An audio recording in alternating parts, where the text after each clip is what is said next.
Okay, folks, let's see if we can get something going here. I've been asked to elaborate on some of this, even make a video from time to time. So I'm on the final stages of the plastering of the pagoda and the mountain in Reading. So basically what we have here is one coat of plaster cloth on top of a combination of red rosin paper and 3 different types of foams. The different types of foams are hard foam, the pink type, and the blue type, like used for insulation.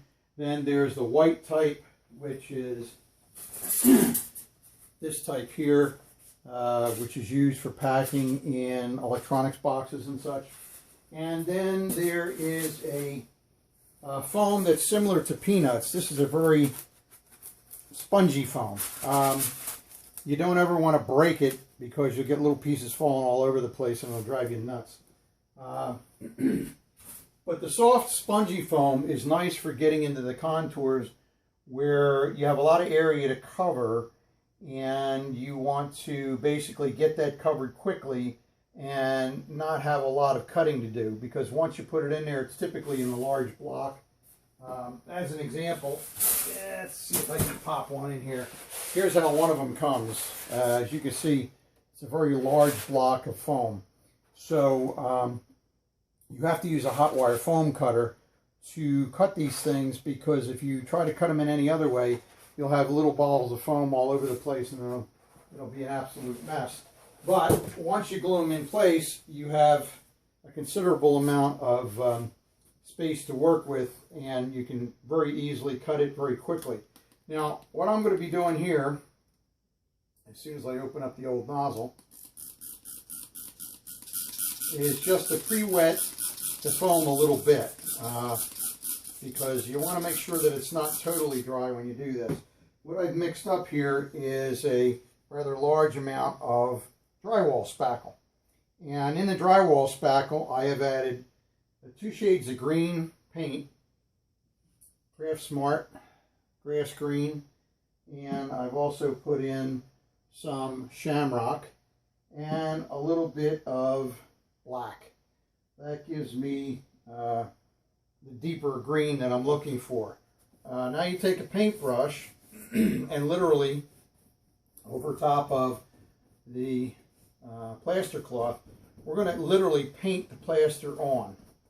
And this is going to put a quick, thick coat of plaster right on top of the plaster cloth and quickly get rid of all of the seams, if you will. And you're also going to get rid of the strings and whatever part of the plaster cloth that makes it look like you just had somebody's broken arm in your mountains. The other thing you can do by taking different patterns as you put it on is you can basically come in here and give the earth texture so that you have what begins to appear to be an actual mountain. And when you apply your scenery, it's going to have the right texture. Anything that does poke through, as an example, let's say you scrape the plaster or you're putting something in and you chip it. The light green color here is food coloring. That was an experiment. Didn't work very well. Even though it looked very deep and very rich, it did not come out well once you pulled the plaster cloth out of the water. So that being said, it's still not pure white, but this green plaster that I'm applying now, which again is nothing more than spackling compound, the same stuff I use on the walls when I paint the walls. And when I finally finish this half of the room to get the half of the railroad that's not running yet, starting to be in the process of the building stages, I will be using this same exact form of plaster to do the spackle. So just remember, every once in a while you want to wet it down just a little bit, because even over what you've already done, because you don't want it to dry too quickly. And the reason for that is is that the plaster cloth you've already put on there acts like a sponge. And I can tell you that within seconds of applying this, it literally dries.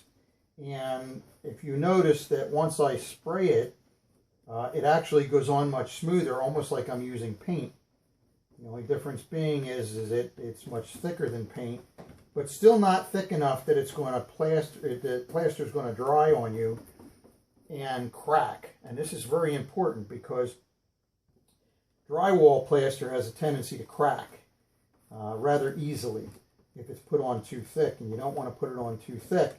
So you can spread it out, cover the seams and all the parts that you want covered, get your texture that you're looking for, and at the same time not take any chance of having it crack on you, because believe me, at the thickness I'm putting it on, it's not going to crack. And but again, you got to keep on wetting it. And if you'll notice, I'm moving pretty quickly, so it won't take me long to have this entire mountain covered with plaster. And this is my finished coat, so if you're one that doesn't like to take the time to use the plaster cloth for every little covering and each layer, which is very time consuming, you can alleviate that by using this method and get out your old 5-gallon can of spackle and have at it. The other thing you might want to consider is that even though this is a shade of green that may or may not do well with the end result and where you want it to be, there's a number of different ways that you can address that. And I'll give you an example. Keep the bottles of paint handy. Drop a little in, spray away, and use the paintbrush to mix it up, but just don't mix it too much. And you can completely change the tone and the color of what you're doing, and it'll vary so that it's not exactly the same color green everywhere you go in your attempt to give it a second coat. Now, one of the things that I'm running into here is that I had a couple of small patches that I had to cover over, and when you do multiple patches and you do a lot of little patches, you get much more seams, and the seams are thicker. So that being said, they're going to show through more than in areas where you don't have as many seams and it's one sheet versus multiple sheets and it's thicker because you're building it up one on top of the other. Like right here is a spot where I'm going to have to go over that a couple of times because of the amount of plaster cloth that's there and the little rough edges that go with it. So I'm going to have at this for a little while, and in the meantime, you guys hang in there and I will be back shortly.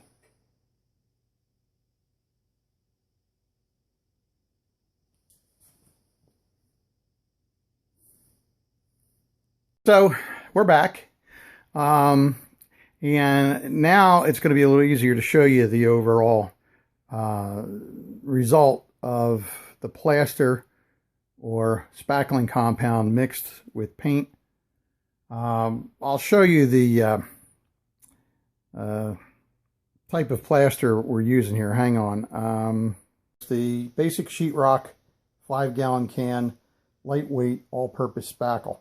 I will tell you that if you buy this and it sits around for a while, especially once you open it, it will get full of black mold on the top. So what you need to do is get yourself a handy dandy bottle of Clorox bleach and cleaner, same thing you'd use in your shower, and spray it in there, mix it up a little bit, and that'll get rid of the mold. So I'll give you a nice close-up of what the end result is here. Again, here you can see I spurted some more paint into it without mixing it up, and it allows you to vary the shades of paint within the plaster. And you no longer see any seams, any little holes, any strings.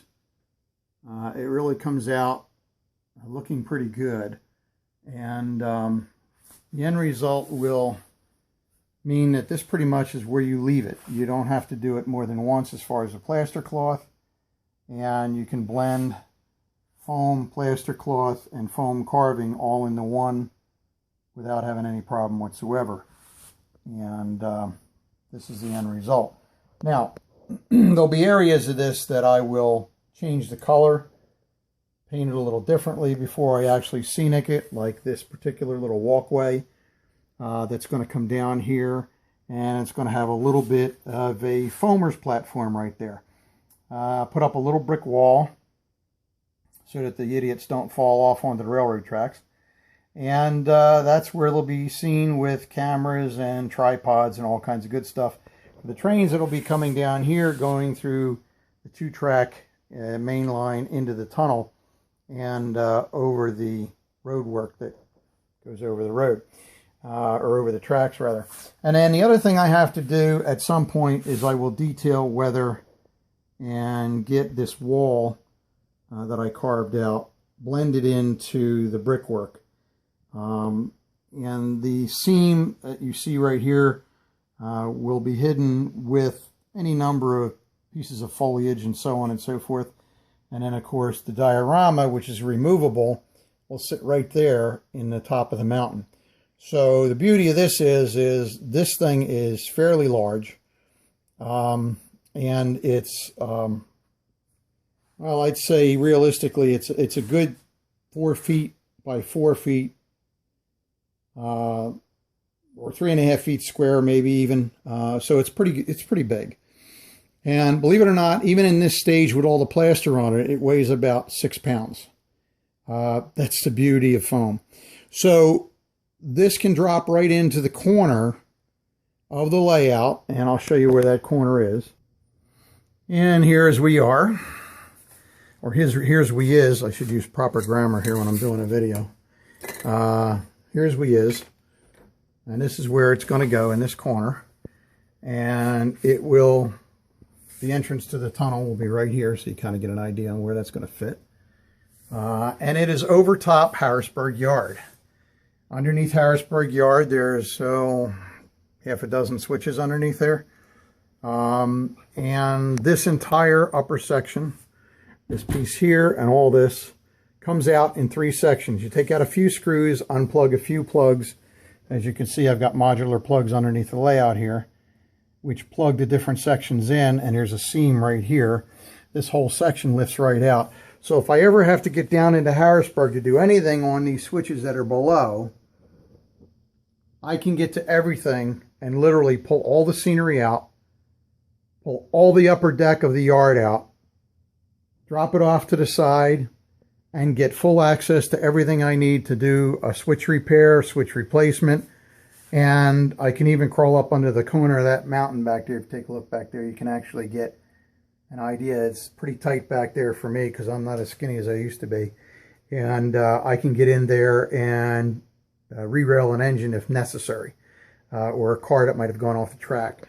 Now, I don't know whether you can see it or not, but right back underneath here is a little camera. And it is a camera with a rotating pod that I can look and see my entire yard in the dark once this whole scenery is on here. So it won't be hard to actually visualize and see this yard, whether it's fully covered and fully hidden or not. So this gives you an idea on what the upper deck here. This is Reading coming across the bridge. Harrisburg is on the bottom, and Reading is on the top. And you'll come into Reading this way, and you'll end up coming down to a Reading yard that'll be right here. This table actually will come out another foot or so. You'll go down here. There'll be an upper track that goes up to a small switching industry that's up on the wall here. All this will be hidden. This is all under Harrisburg Yard. And above it will be the Reading Yard, and over in that corner where you see all that garbage, that's French, see, because I'm really like, you know, got to give you the full tour there and all the ambiance. That corner of garbage there will be the Redding engine facilities with the turntable, so on and so forth. A few industries for switching, which will be on the outside of this pole you're looking at. So there's another 1 foot section that I still have to put in there. And that'll kind of give you an idea on where Redding is going. Alrighty. So I will see you shortly, and I hope you enjoyed the video.